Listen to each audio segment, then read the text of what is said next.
Speaking of week 1, let's just get right into it. I wanna take a little bit of Bears PTSD, and I want to flirt with it a little bit right now. I want to talk about actual expectations that we need to have right now. He said Banks said local section 8. That's hilarious. But I want to talk about there's been a lot of positive vibes just these whole last 2 months since Caleb's been drafted. I've been at almost every offseason practice. I've liked what I've seen. Even the rough days he's been bouncing back from them.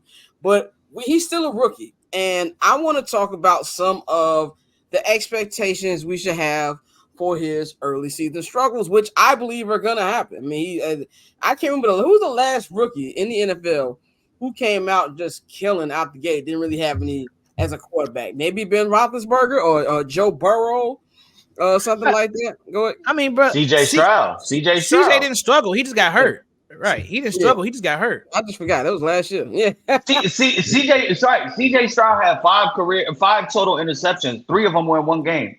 You know, like he was open. Well, this is my thing, though. I think that a lot of people are overlooking that Tennessee game. And the reason why I kind of feel like that could be a rough afternoon for Caleb, that's because of how good I believe that secondary can be.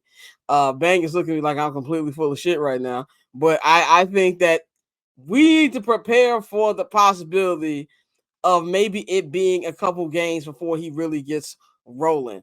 I'm going to go to Bang first. What are your expectations for any possible early season struggles for Caleb? I mean, he a rookie. It wouldn't surprise me. I just don't expect it with the schedule and the team he's playing with. Is the difference between this situation and other situations is that you come into a team that was 7-10 that was the best defense in the NFL, you know, before the season was over with. Now you're going to play with that defense. So that defense should give you more of an opportunity to get up on the field. So, and you take advantage of teams like Tennessee. So could it be a letdown game? I think it's more of a letdown game for the team and not necessarily Caleb. The last part of that is, come on, man. What we've been used to this last couple of years. We've been used to quarterbacks throwing for 175, 1 touchdown and 2 interceptions. A letdown is worse than that. That's not going to happen. Dante, what's your? I saw you shaking your head when I brought it. You're not about to put that evil on me, Ricky Bobby. I told you. No, like fuck that. Ain't no struggle. What do you mean? What struggles do I expect? Nothing. I expect him to be great. What the fuck you talking about, bro? I'm done with all of that other extra shit. Like, no, I expect him to be extremely good. He didn't turn the ball over in college. He ain't gonna start now. That's my story. I'm sticking to it. I don't think he's gonna go out there and just go full, air raid. I'm throwing for 400 every week. I'm not saying that, but I don't expect him to struggle. And I think one thing we need to really get out of the habit of, which we do, just because of Chicago, we can't fucking sit here and try to slice every single throw this man makes. And because he'll look up and have a game where he has 5 incompletions and people say, well, did you see how horrible that pass was? It's like, yeah, bro, but we won the game. And he threw for 250. What are you talking about? That's the era. That's the era of sports, journalism that we're in and how people view sports, like it'll be, he's ass, right away. He's ass. First incompletion. He's ass, bust.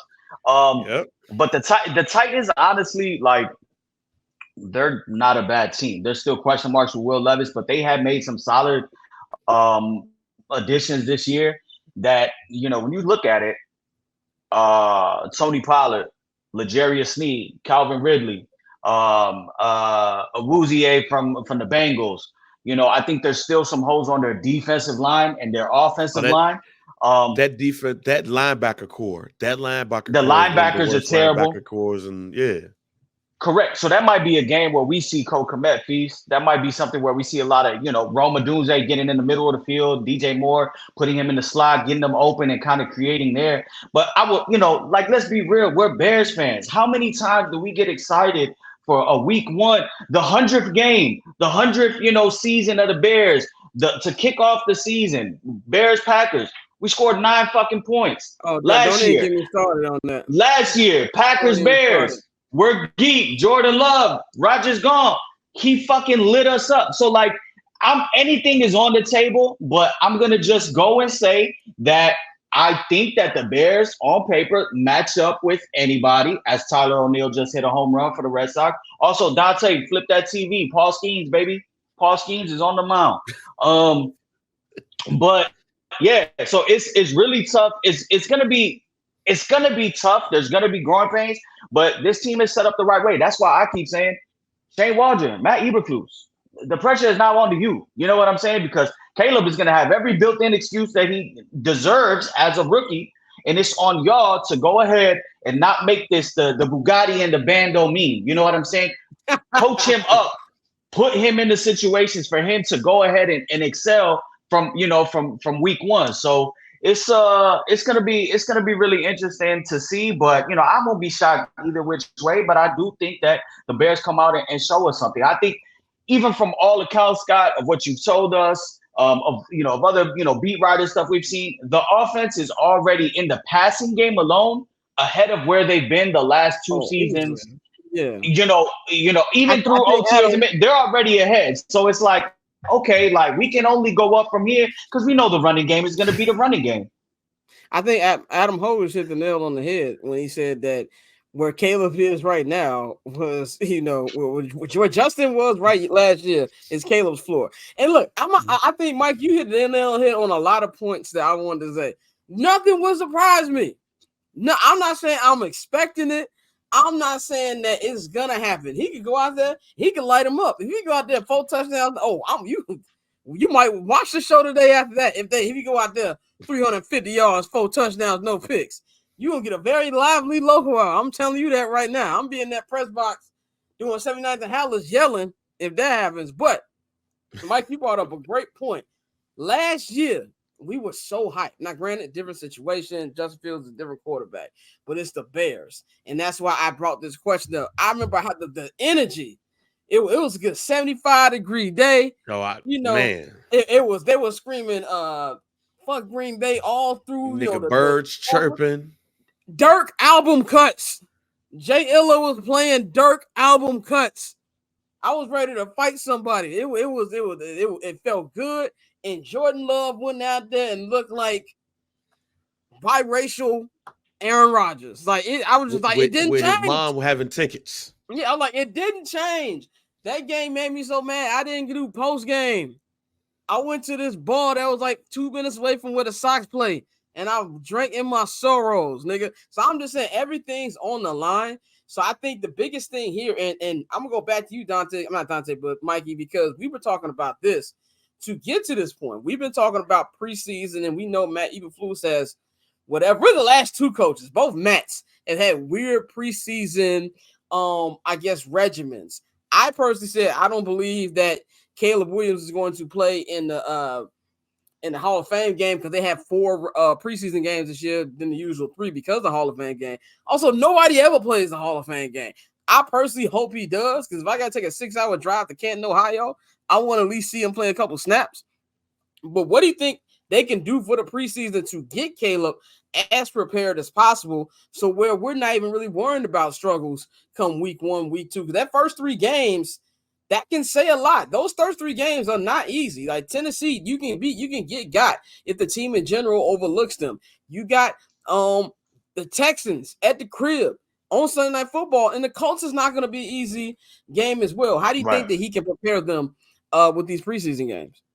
By playing them. I think you prepare them by playing them. You prepare him by getting the amount of the correct amount of reps that he needs. Like, it's not only a new quarterback. There's a new center to quarterback exchange, and they still haven't clearly identified who is going to be the starter. Is it going to be Bates? Is it going to be I forgot the other dude that they picked up from the Rams? I forgot his name, but like you still haven't identified. They've been switching them out. They've been switching them out. And right. So you haven't identified that yet. There's no clear-cut center. He's still, like they said, got to get the cadence right. He also has to learn just how to play from under center. So I think you go out there even in the Hall of Fame game where you said nobody really plays. I say you go out there, you throw him out there so he can get the jitters off. You put him on the center, 3 straight handoffs, you know, just to get him out there, just to get him out there to get in the huddle, call the plays, direct his linemen, you know, get him situated. And then you go ahead and you let him play those last 3 games. The way the NFL has set it up now this year they do have 4 preseason games, but there's still going to be a big gap, 10, 12 days before they before they go into week 1, their first game, you know, against the Titans. So I think that it's going to be important that they go out there, give him the amount of reps that he needs. Don't do that shit where they say, "Oh, well, yeah, Coleman Shelton." Yeah, well, you know, if I don't know his name, then what do you say? What do you say, bro? You know, if you got 2 quarterbacks, you got none. You got 2 centers, you ain't got 1. So good luck to both of those men. So that's going to be interesting there. And I just think also, don't pull that bullshit that you pulled with Justin last year against the Colts, where we got some really good work against the Colts in the scrimmage games, and we saw that. But when all accounts, Justin didn't look good in those scrimmage games, and they had said Anthony Richardson looks like the better quarterback.